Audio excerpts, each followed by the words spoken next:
There we go. I'm not the smart one of the group, so thank you, Maria Jose, for just reminding me. Brain. Well, the biggest head, so it's got to be filled with something. So, all right. So let's move on here. So, Maria Jose, why don't you? Well, let me say this first of all, okay? For me, critical thinking has always been really, really, really important, just from a general perspective, but. Particularly because I do a lot of work in organizations, and particularly when you're using something like the Enneagram in organizations, you have to, you can't rely on some of the same assumptions, some of the same approaches that you might be in less rigorous environments, right? So, critical thinking has always been important for me when it comes to the Enneagram, and I've always incorporated it in the coaching work that I do and the Enneagram work that I do.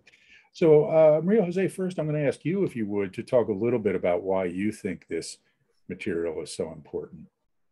Sure. So in my case, I wasn't familiar until, 10 years ago with critical thinking. And it really enhanced my self-awareness and complemented the work with the Enneagram in a way that I really can't think of the Enneagram without it. And now I've seen that with my corporate clients, it is something that I need to present them with at the beginning. It's just as we do in our trainings. So I think that it is a layer of human nature that has an impact on everything we do. And not understanding these things limits our ability to see ourselves more clearly. So I think that it's just too important. And I end up bringing it up really often because it applies to many of the things that we're doing with clients and with ourselves. Tamer, yeah, thank you. Tamer, let's hear from you, please. Yeah, for me, actually, when I started to learn the different critical thinking tools, it was at that time I was an executive in a telecom operator. And it was really amazing for me how it explained lots of decisions that has been taken in the organization that did not bring the outcome that we were planning for. And some of them were a complete failure, although we gave these decisions all the resources to make it success. So I started to see that the different cognitive biases were playing in our decisions, whether on the individual level or on the group level. And when I started to use critical thinking in the organization, I found very good results when it comes to business. And then when I got introduced to the Enneagram, I found, actually at that point of time, I found that critical thinking is very important for all aspects of life, not only in business, but even in my personal life. It was very important while taking decisions of investment, whether in a new car, a new house, taking an offer for a job, or whatever, understanding certain dynamics that happens.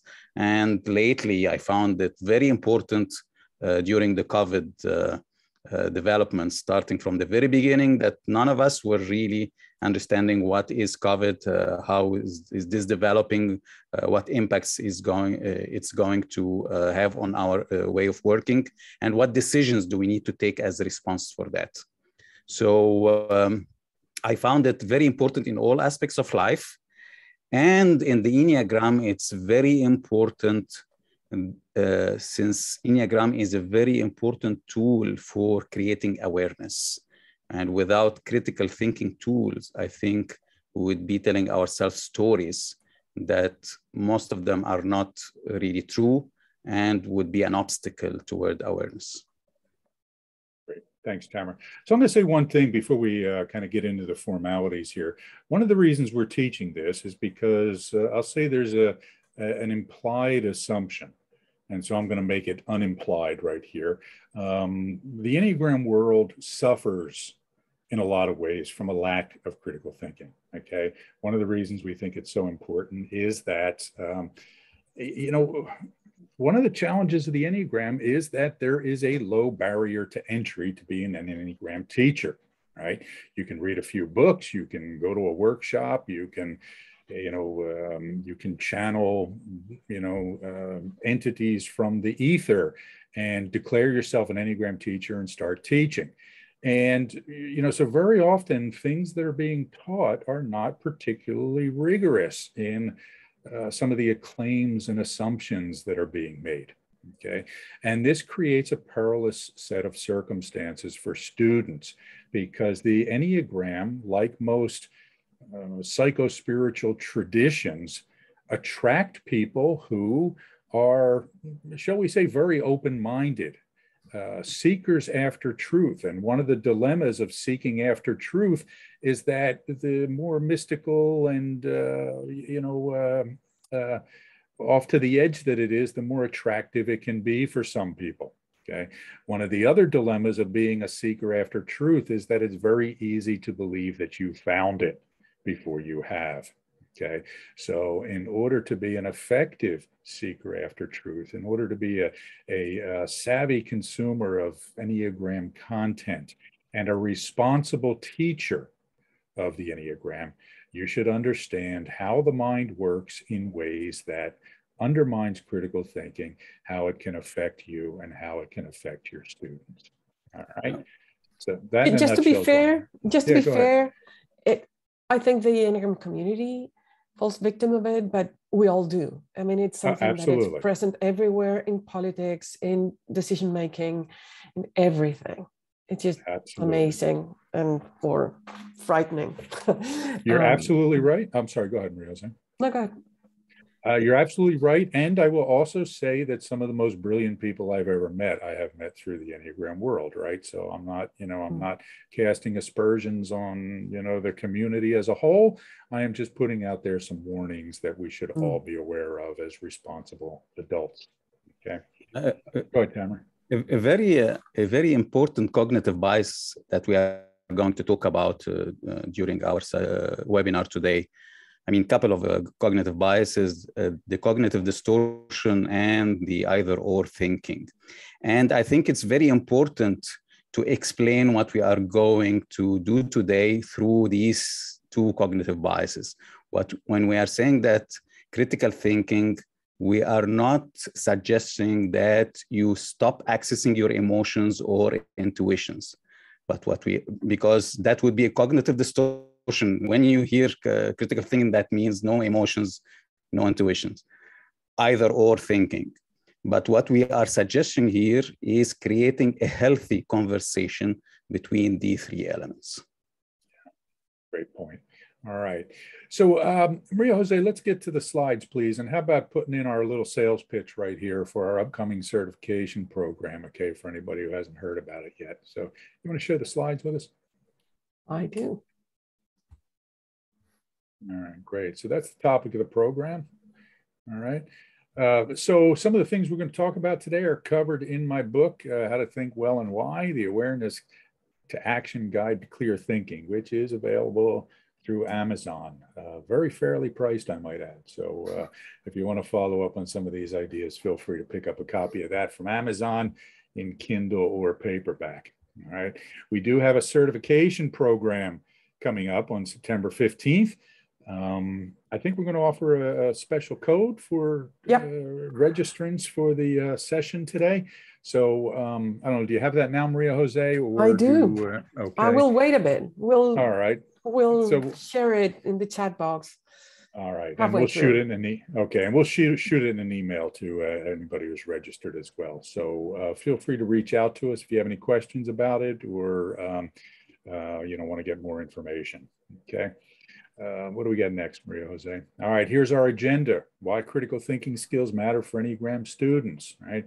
So you don't believe nonsense. That's all it comes down to, right? So, and why should we not believe nonsense? Because like Tamer said, when we believe nonsense, we make bad life choices. We make bad investments. We make bad medical decisions. We make bad business decisions, right? So these skills matter. We're going to talk about our emotions get messier. I think if we develop critical thinking skills, our emotional life or spiritual lives, I think, are I don't know how to say it, like sharper, or we are, yeah, and more attuned to what's really there. It helps us, I mean, thinking better, I think, helps us feel better and be more effective in our relationships. Right. So we're going to talk about a little bit about the dangers, some of the dangers to Enneagram students and teachers, and then we're going to give you a few tools as we go. All right.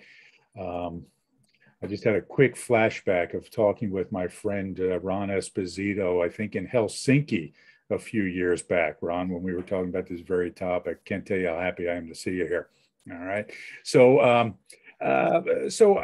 with these sessions, I love this quote from Richard Feynman, right? So those of you who don't know who Richard Feynman was, you should find out about him. One of the great scientific minds of the past, 100 years or so, a theoretical physicist. And one of the things he's famous for saying is that the first principle is that you must not fool yourself, and you are the easiest person to fool. To Maria Jose's point earlier, that we all fall victim to these things. And one of the really problematic aspects of human nature is that we can see it in other people, but we can't see it in ourselves most of the time, right? I think completely logically, right? Everything I think makes sense. Everything I believe for good reason. If I didn't have good reason, I would believe something else instead. But you, my friend, are cuckoo, okay? You're illogical. You don't make any sense, right? Well, there's something wrong with that assumption on my part, okay? We all fool ourselves. And if the Enneagram itself teaches us nothing else, it's that we fool ourselves. We do not see ourselves clearly. We see through a glass darkly, as St. Paul said. I'm pretty sure it was St. Paul. That, we think we see clearly, but we don't.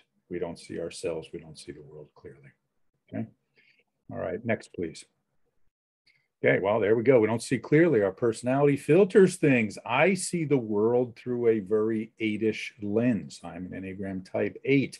Okay. So I've got, I wouldn't say rose-colored filters. That wouldn't be suitable for a type 8 analogy, but the point is that we all have distortions in the way that we see the world. My good friend Dennis Talon down there sees the world through a 7-ish lens, and it's a very different world that he's looking at, even when he and I are standing in the same place, looking at a bowl of oatmeal or something like that, right? We see different sort of things, okay? A couple of you will know what that reference is about. Again, the idea here is that by learning skills for thinking more clearly, we can enhance our work with the Enneagram.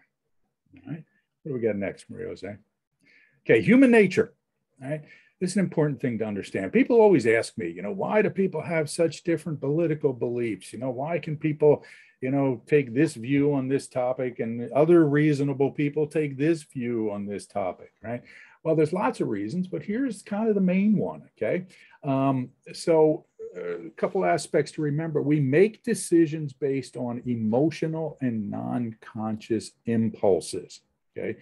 In economics, there's the rational actor theory, right? This assumption that people make rational decisions regarding their economics. Well, that has been overturned by people like Daniel Kahneman and Richard Thaler and Cass Sunstein and all those behavioral economists who said, nah, we're not as rational as we like to think we are. We make decisions based on emotions and non-conscious mechanisms in the brain.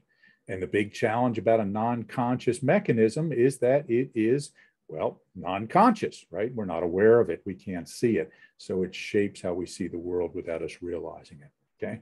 Now, what usually happens is once we make those decisions, we use reason to justify them, okay? So I make a decision based on a lack of rationality, but then I argue my way to supporting that idea, okay? This leads to what is called directionally motivated reasoning. Okay, motivated reasoning for short, meaning that humans always reason toward what they want to be true. Okay, and we need to make take very specific steps to make sure that we are not falling victim to this. This is what the scientific method is all about. Right? It's about getting a hypothesis and then trying to prove it to be true. It's about peer review, right? Getting other people, other objective eyeballs on the experiment, okay? It is about recognizing that we have this tendency, okay? But, I don't know about all of you, but I'm not a scientist, okay? And nobody is a scientist by nature. We need to be taught to do this, okay? Now, one of the dilemmas is that usually the smarter somebody is, the more successfully they can argue for a wrong perspective, okay? The more successfully they can justify their point of view, right? No matter how objectively wrong it is, okay? Or subjectively wrong, depending on what we're talking about here, okay? So, just because you're smart, and I know there's a lot of smart people here, don't fall victim to thinking that your smartness makes you righter. Okay, go ahead, Maria Jose. It's funny, I didn't say anything, and you turned the mute off, so I could see you poised to strike. Go ahead. Yes. So if we link this to the Enneagram, not just to intelligence or how intelligent we are, I'm a type 1, and I used to think that I was really logical, that all my decisions were logical, and that I knew why I was doing things. And I was really good at finding out why I was doing things. Learning about these things made me see how I do so many things that I don't know why I'm doing them. And I think I'm doing them for a reason, but it might be that it's another reason. And that's liberating. So to me, personally, because of my own preferred strategy, learning about critical thinking has helped me relax. I don't have to find the reason anymore, or not too hard, because it's really hard to find it. We just do things. So it has helped. Yeah, that's an interesting point, Maria Jose, and we haven't really talked too much about this before, but I think that our Enneagram style can reinforce these tendencies in their own specific ways, right? You come at it from a very one-ish perspective, whereas I trip up from an 8-ish perspective, right? I tend to be very overconfident in my point of view, right? I tend to just assume that I am right from the get-go, and I argue forcefully, and people don't like to argue with me because they just don't have the energy with it, right? So I figure, well, they gave up, so I must be right, okay? When in fact, that's not the case. So that's another way to help understand how our Enneagram type can get in the way of this. Yeah, or sometimes you want to do something, and I know that you'll find all the reasons to justify it. So I say, he's going to do it anyway, so why bother? So Maria Jose has become selective over the 10 years or so we've been working together, and what she tries to talk me out of, because she weighs the investment of time, energy, and aggravation. So. All right, great. So let's see here. So, I just wanted to mention, if you have not yet read it, I highly recommend Jonathan Haidt's book, the happiness hypothesis. Okay, he has a chapter on this very topic. Tamara, if you don't mind, could you put the title and name in the chat? Sure. It talks on this very topic about the relationship between emotion and reason when it comes to decision making. A couple of other people I recommend you read are Gary Klein, who looks at, who studies Intuition. intuition and decision making among experts, right? Firefighters, jet pilots, that sort of thing, as well as Daniel Kahneman, who comes at it from kind of a different perspective. His work on system 1 and system 2 thinking is really, really important for this topic. Okay. All right, what do we got on the next slide, Maria Jose? All right, question. So this is a question for you folks, okay? You can put something in the chat if you are so moved. What do you see as some of the potential dangers to Enneagram students and teachers when it comes to the lack of critical thinking?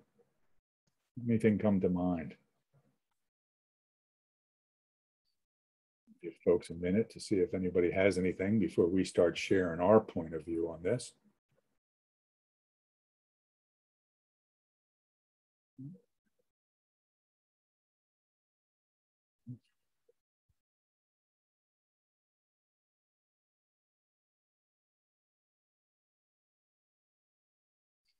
I see some folks typing, so let's see. Rationalizing behavior based on strategy, absolutely, Lee. Yeah. Using the oh, Tiffany, thank you. I love that one. Using the Enneagram to explain everything. My goodness, do I see this all the time, right? People saying, well, I like Cheetos because I'm a 7, and 7s love Cheetos because they're so darn exciting, and who wouldn't love Cheetos, and blah, blah, blah, right? Well, no, the Enneagram does not explain everything. Okay? One can see personality faults way more easier. Let's see here. It's off my corner. Than looking to themselves. Yes, absolutely. Encouraging closed group thinking and fostering a guru cult environment. Yes, Christine, this is really an important thing that we have to watch out for. Again, not just the Enneagram world, but we're going to talk about logical fallacies later, right? So one of the logical fallacies we always look out for is appeals to authority. Well, the guru says this, so it must be true, okay? Or we transfer knowledge. So-and-so's a brilliant Enneagram teacher, so I'm going to look to them for medical or health advice as well, or I'm going to look to them for financial advice, okay? So, yeah, we have to be careful about that. All right, great. All right, good. So yeah, we'll move on, and if anything else comes up there. Stereotyping, yeah. Oh man, Lord Donna, you really got it. We jumped to stereotypes. We're going to touch on that in a moment when we talk about some of these cognitive biases, but that's a good one. All right. So let's move on, Maria Jose. Okay, real quick. Here's how the brain works. Okay, it loves to function on autopilot. It gets tired really, really easily, which is why we're tired at the end of a day of Zoom meetings, because we have to think and pay attention all day, right? So it looks to save energy by functioning on autopilot. Every so often we experience some anxiety because we've been functioning on autopilot and we encounter something that we're not familiar with or that feels threatening to us. So what do? We create a story to make it go away, right? We tell ourselves, oh, well, that's because, Claudia's a 1, right? Or because Petra's a 5 or something like that. And we justify it. Or we might be lost on our way to work or not really aware of where we are when we're driving, because you're driving without paying attention. And then all of a sudden you realize I have no idea where I am or how I got here. So we look for road signs to tell us where we are. Why? So we can go back to functioning on autopilot. Okay? Or ways. Or ways, yeah, absolutely. This is true. We're gonna have to get rid of that analogy soon because nobody actually drives without assistance anymore. So, all right. But then what happens, like we said, is that we defend that story. Now, this triangle here comes from the inner triangle of the Enneagram. Okay, that's what the inner triangle of the Enneagram represents. Points 9, 6, and 3. Okay, the tendency to sleep, to ourselves, right? Go to sleep to ourselves in an autopilot. The anxiety we feel when the world is different than we expect it to be is at 0.6. And then the creation of stories and narratives is that is at 0.3, right? Who am I? Let me create this sense of identity. And then we become stuck. We become fixated in that sense of identity. Okay. So the Enneagram even represents some of these dangers and talks about how this happens from a psychological perspective. Okay. Now, it could be seen that autopilot is a bad thing, but it's a really good thing. It helps us save energy and not have to think about everything, single thing that we do. And creating stories is a good thing as well, as long as they are useful stories or adaptive, help us see the world as it is or as close to it as possible. So it's just that with the Enneagram, we understand what those stories are and why we're stuck with certain stories and we're not being effective because of that. Yeah. I want to comment on Ganesh's comment here because Ganesh, if you were standing near me, I might just reach out and hug you for writing this, seeing the Enneagram as some sort of crystallized static knowledge. Absolutely right. You know, it is not. Okay. There's this tendency to get really caught up in the, you know, the mystical aspects of the Enneagram. And by that, I say the mystical roots of the Enneagram, right? That, oh, it came from the Sufis, so it must be really cool. Got news for you. It didn't come from the Sufis. Claudio Naranjo made that up. It's a bunch of BS. He did it in order to sell, right? One of the best ways to sell something is to say somebody important said it. Okay. And Naranjo is on video saying this on YouTube. You can look it up, right? It's a video called The Origins of the Enneagram with Claudio Naranjo. You know, there are people who say this is the Enneagram and this is the only Enneagram. Listen, folks, this is just a bunch of stuff that people made up and that we keep wrestling with and evolving and growing, which is even more why critical thinking is important, because when somebody makes an innovation, somebody makes a change of some sort, we have to ask ourselves, is this change worth considering? Is this change worth adopting, right? I just want to clarify that the fact that it's made up doesn't mean that it's not useful or true or absolutely. So it's a model that tries to map out human nature or our personalities, and in that way it has been constructed and it's good. It's a good construction, absolutely. And there's some things that are not that good in terms of how well they describe human nature or certain personalities, and we need to keep refining it. Yes, absolutely. Absolutely. Yeah, so something Ron said here, believing my opinions. Absolutely, Ron. It's fine to believe your opinions and it's fine to have beliefs as long as we recognize that they are just that, okay? It's when we start to believe that our opinions are facts or that facts are just opinions that we really run into trouble, okay? So I firmly believe that A Love Supreme is the best album ever made. And I don't understand why anybody can't be smart enough to understand that, right? But, you know, in my better moments, I will admit that that's only my opinion and that it's not a fact, okay? This is not one of my better moments, so it is a fact, folks, okay? Listen to it if you haven't, and if you want to argue with me, well, you got problems I can't solve for you. All right, so let's move on, Maria Jose. All right, why don't you talk about this, Maria Jose? Sure. I love it.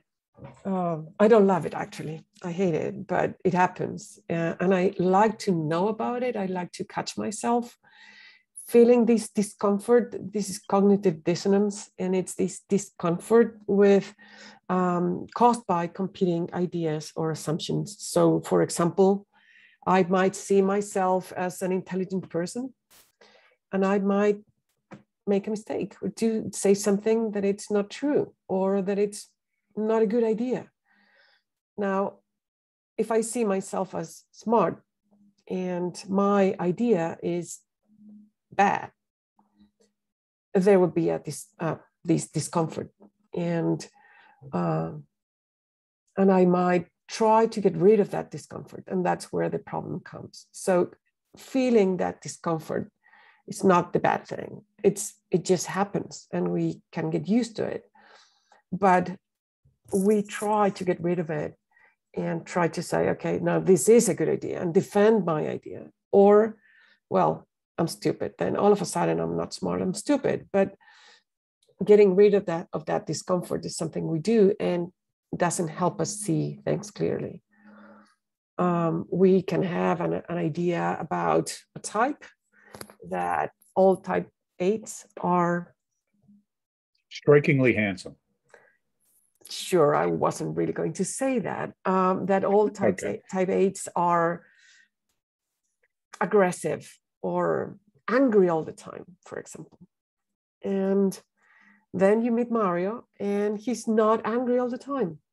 Well, there's this discomfort that I have an assumption about 8s, and I'm facing someone who is not like that. Well, then he's not an 8. That's what we tend to do. We try to get rid of that discomfort, and we get into trouble because of that. I think I am. I mean, lots of people who meet me would go through this process, Maria Jose. Like I'm a 9, and my high energy and really competitive attitude would always make people feel, I mean, how come? I mean, 9 should be like surrendering, withdrawn, and lazy.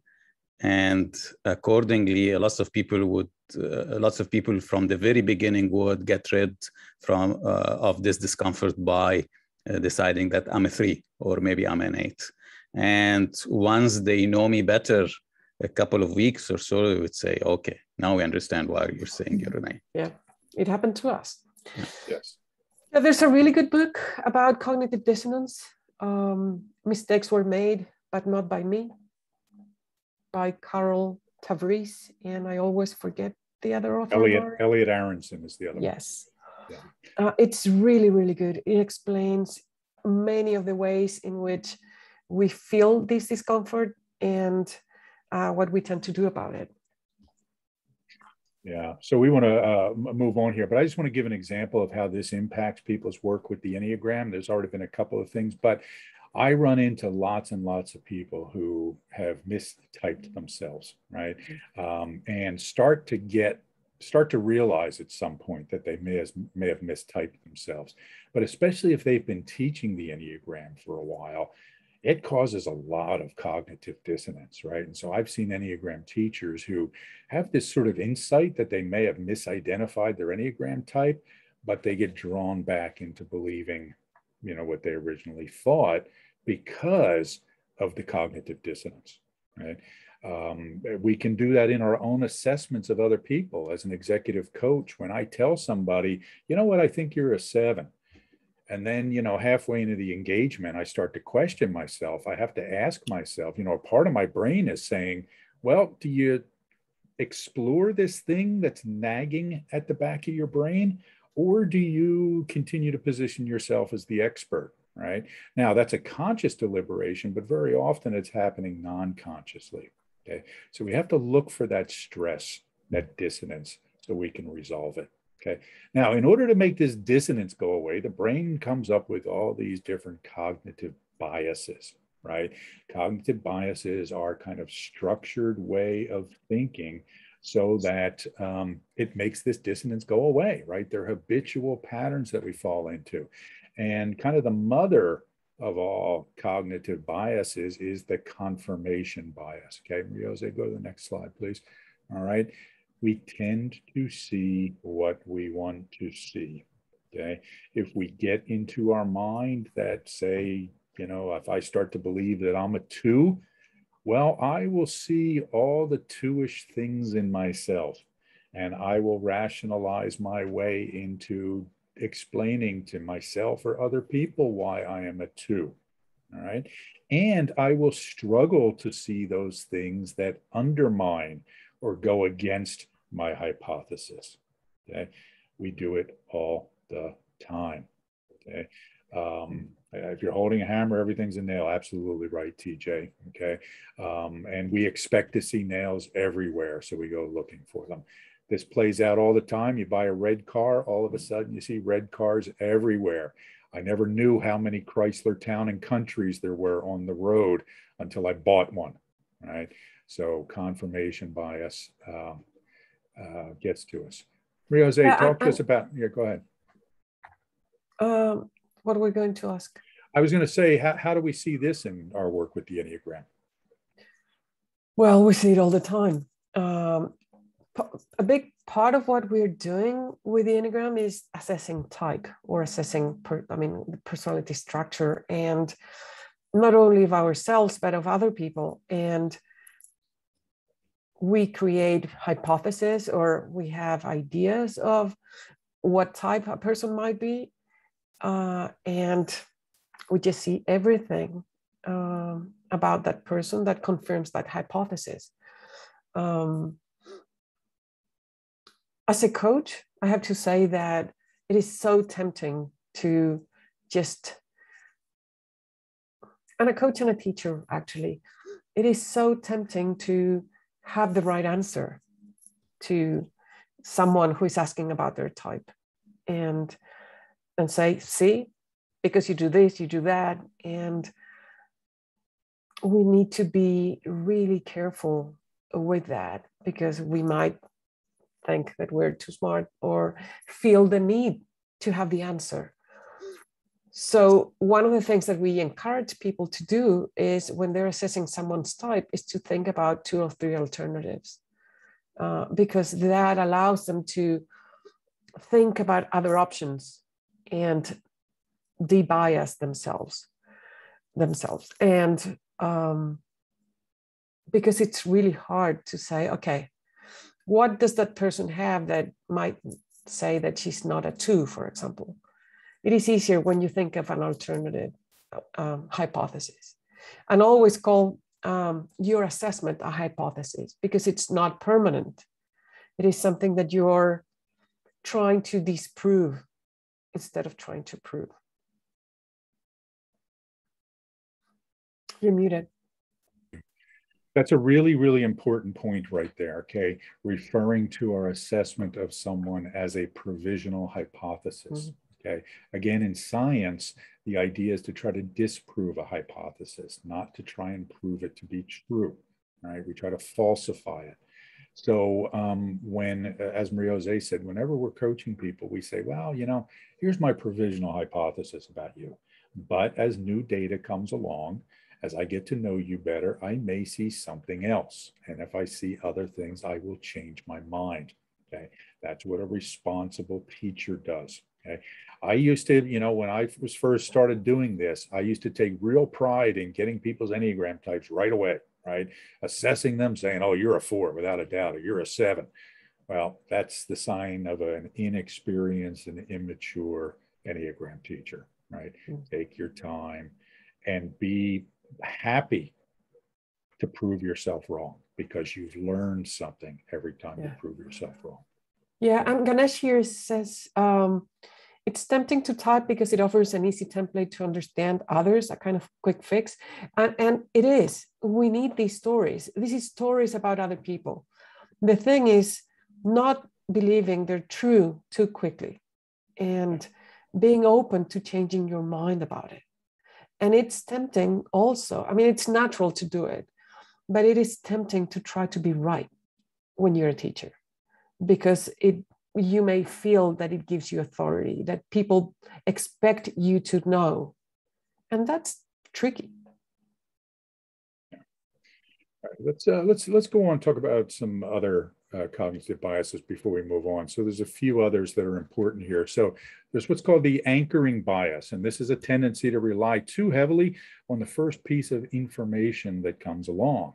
Okay, so if I'm talking to Tamer and, you know, I see him, I don't know, you know, talk about being successful, right? What pops into my mind? Successful. Threes talk about being successful all the time. He must be a 3, right? So we get that idea. Or Tamer starts off our conversation by saying, hi, my name's Tamer and I'm an Enneagram type 3, right?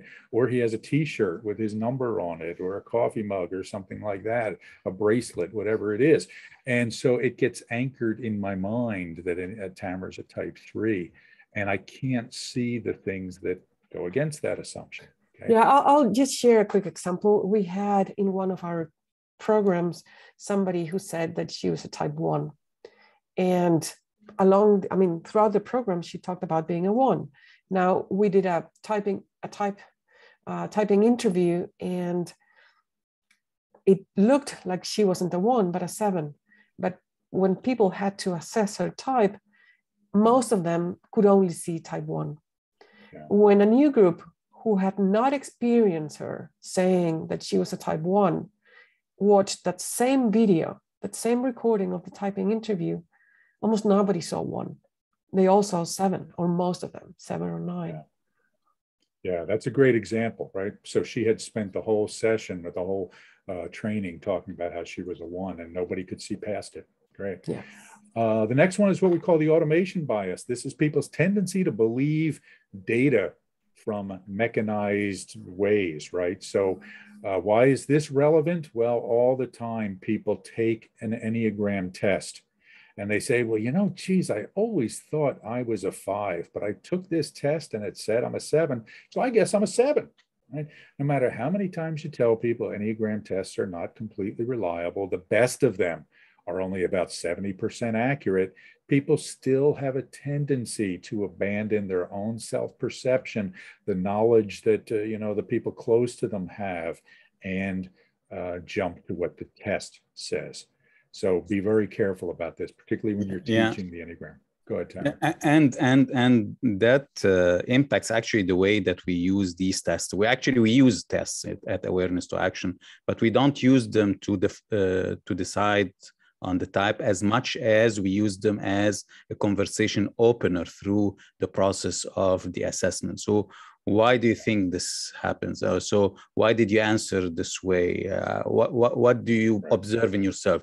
So we don't take them as a result. I mean, this is a fact as much as we use them as a conversation openers. Yeah, good. So absolutely, any assessment is just a data point, okay? Next is the availability heuristic, examples I have. So my wife is an Enneagram type 7. When I meet 7s who are not my wife or not like my wife, I start to think, well, that can't be a 7 because my wife doesn't do that, or my wife does this and that person doesn't do it, right? Well, the availability heuristic is the tendency to latch on to the most kind of useful piece of information or something that springs to mind quickly to use to assess things. Okay. Next, we have the bandwagon effect, right? Well, so many people believe this, it must be true.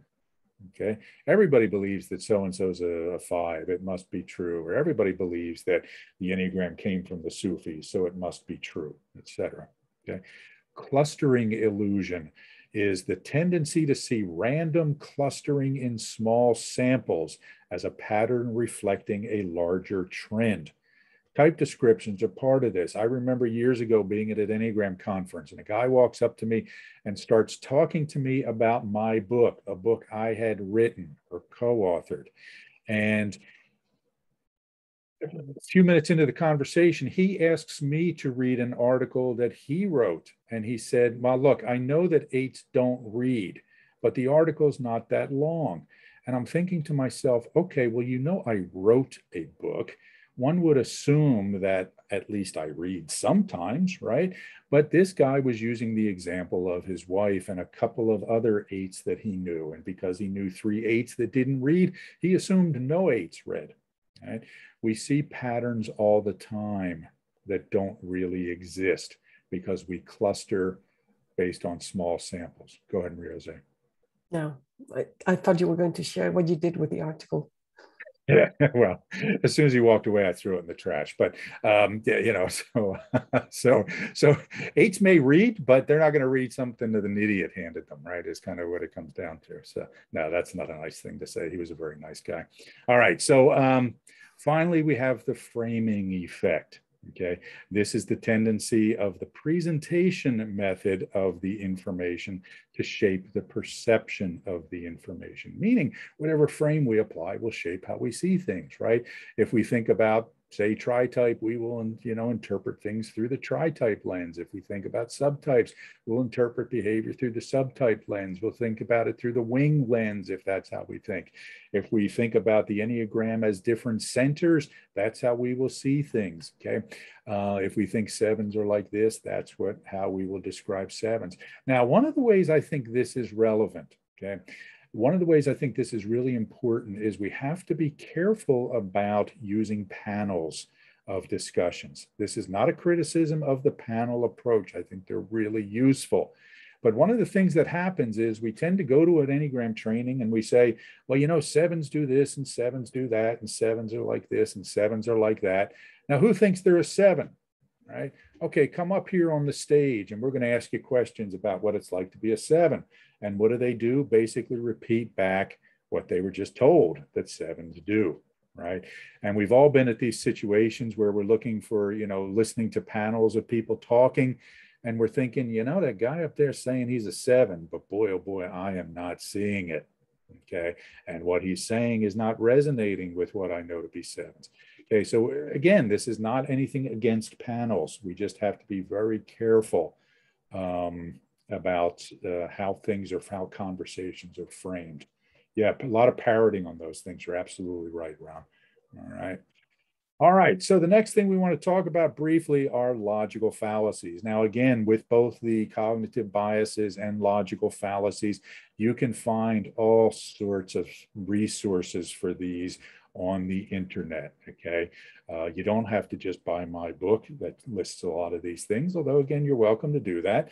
I recommend a website called yourlogicalfallacyis.com, and he's created these critical thinking cards that are really cool, right? You can kind of get them out. I use them to torture my children on testing them on logical fallacies and cognitive biases, right? By the way, we both have kids that are young, and that's what, to me, it's one of the most important things to teach them that they should learn, more than information that they can find anywhere. But understanding how to discriminate, it's really, really important. Yeah. Just to give you how much I agree with that comment, my kids do not know their Enneagram types, but they do know how to define epistemology. Okay. So it's, critical thinking is one of the most important things that you can share with people.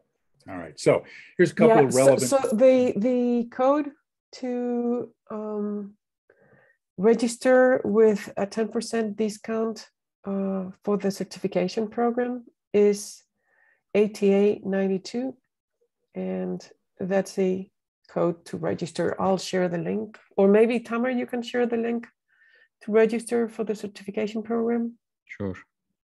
Thank you. All right. So appeal to antiquity or custom, it's always been done this way, or the Sufis used to teach this, or, these people or those people from antiquity believed this and taught it this way. So it must be true because it is old. All right. Well, I'm sorry, the Greeks didn't believe that the brain had any function to it. They believed that we thought with the organ in our chests, the heart, right? Just because it's an old idea doesn't mean it's a good one, okay? George Washington, our nation's first president, died because of the practice of bleeding people who were sick, right? It's an old practice. I don't recommend it, okay? There's lots of things that are old, lots of things that are traditions that, may not be the best things to do, all right? Appeal to authority. Well, Claudio Naranjo said it, so it must be true. Okay, Oscar Ichazo said it must be true. Maria Jose Monita said it, so it must be true. Yeah, I had to beat somebody to it, Tamara, so I put it on Maria Jose, all right? We have this tendency to believe that just because somebody important says something, it must be true. This is not the case. Now, word of advice as a parent, be careful about teaching this one to your kids, okay? And I had to make sure to them there's a distinction between using this in terms of logic and rules around the house. Okay, so there are certain things that are true.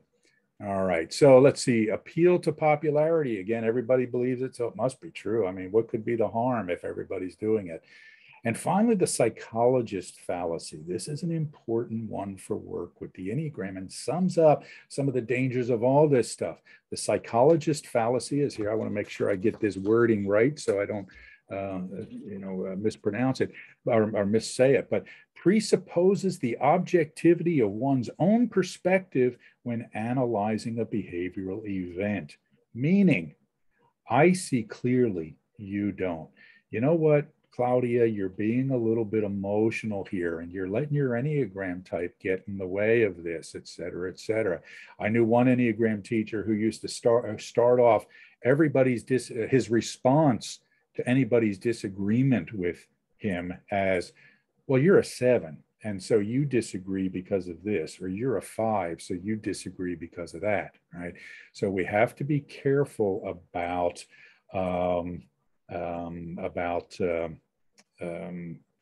falling into that trap. Okay, I got distracted by Jim's question, which is a really great one there, Jim, and I want to touch on that. Okay, so the thing about what we're talking about here are actually what are called informal logical fallacies, meaning that just because an authority says it doesn't mean it's not true, right? We just shouldn't assume that it is true. Okay, now when it comes to expertise, what we have to do is calibrate that in the trust that we place in them. Okay. In fact, that's a nice segue to the next slide I want to talk about here. Okay. We're about getting to the end here. Okay. So some useful tools, skepticism. And that's where this comes in here, Jim, right? Skepticism is not an automatic dismissal of any point of view that I don't agree with. That would be considered cynicism. Skepticism is putting weight or weighing the evidence before making a decision. Now, if somebody is, say, I don't know, an expert in, biochemistry and epidemiology, if they have something to say to me about viruses, I'm going to pay a lot more attention to them than I would, say, I don't know, my Uber driver who, didn't go to college, or maybe did go to college, but he was a philosophy major. Okay. So, we have to use that as part of our decision making, Jim, right? What is this person's expertise in this area? Okay. If you want to talk to somebody about the Enneagram, I'd encourage you to listen to a little bit more to me, for example, than to, I don't know, say my son who doesn't know anything about the Enneagram. Okay, but that doesn't mean that what I'm saying is correct. All right. So now, in certain areas, Jim, to follow up on this point, okay, good decision making means, you know what, I'm going to trust the consensus of the experts. Okay, I don't know anything about fixing cars. Okay, when I take my car to the garage, I kind of have to say, you know what, I could argue with this mechanic about what the issue is.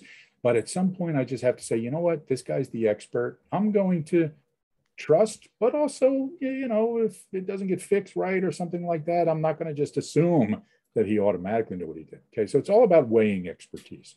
I hope that helps, Jim. All right.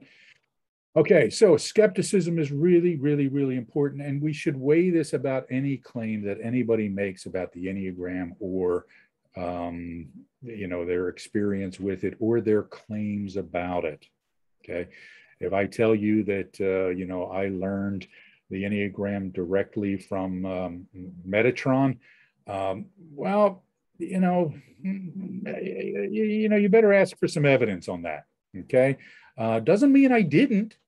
Okay. But don't put a whole lot of faith in that belief unless there's evidence. Now, if I told you that I learned about the Enneagram from, Russ Hudson and Don Riso, you shouldn't just automatically assume I'm telling the truth, but you shouldn't have that much reason to question me on it. Okay. So it's all about the nature of the claim and the degree of evidence we look for. Number 2, one of my favorite tools of all time is Occam's razor. Okay. Simply asking the question, is there a simpler explanation? Now, Occam did not say that the simplest explanation is always the right one. Okay. What Occam was saying is that we shouldn't add variables unnecessarily. Okay, Kimberly, it was great to see you there. Let's see. So consider, before complicating things, is there an easier way to understand this? For example, at Awareness to Action, we only focus on the strategies and the instinctual biases. We don't teach wings, we don't teach subtype or tri-type, that sort of thing, because we think you can explain the dynamics within type in easier ways than other people might try to do that, okay? Not that we don't think there's no value in teaching those things. Some people find great value in it, but we like to keep it simple, okay? So embrace Occam's razor. And finally, we've talked about this a bit already, falsification. If somebody makes a fact claim to you, okay, try to falsify it. Try to find out it's true. Ask yourself the question, how do I know this to be true? And we ask ourselves, is this claim falsifiable? Okay. If somebody's telling you, you know, again, the Enneagram came from Martians, okay, well, I don't know. There's kind of falsifiability to that to some extent, right? Or at least we can force the person to provide evidence for that claim, and then we can try to falsify that evidence, which would be pretty easy to do, I think. All right. So go ahead, Maria Jose. Yeah, that I once asked someone how they were making sure that their students, it wasn't Enneagram students, but at university, were developing critical thinking skills. And they said, we're giving them more time to think. And it's embarrassing, actually. But I think that a really simple tool is understanding our biases. Because if we don't know about them, we cannot see them properly. So reading these things that we have shared, these resources, and knowing about the different biases and logical fallacies can help us see them in action and not fall victim to them. All right, so I think we're going to wrap up here because we are about out of time. I just want to make one final comment here, okay? I have been working with the Enneagram for 27 years now, okay? I've been using it professionally for 24 years. I love the Enneagram. I think there is no more valuable tool for understanding human nature than the Enneagram. And I encourage skepticism when using the Enneagram. Okay, so those two things are not mutually exclusive. We have to be skeptical, and we have to be willing to admit when we realize we were wrong and have learned something new about it. Okay, so if you take away nothing other than that from today, please let that be the message. Okay, use the Enneagram for what it's worth. Go ahead. No, that if you have questions that we won't have time to answer now, send us an email at info@awareness2action.com. And if you want the PDF of the slides, also send us an email and we'll send it to you. Yeah. Again, one more quick pitch for the certification program we have coming up. It starts on the 15th. If you have any questions about it, let us know. So on behalf of the team here, thank you everybody for joining us today. Hope you got something out of it. Reach out to us, look for our upcoming webinars. We're going to try and do about one a month for the next year. We've got some interesting topics lined up. So we'll be happy to see you and stay in touch, everybody. All right. So long. Bye-bye.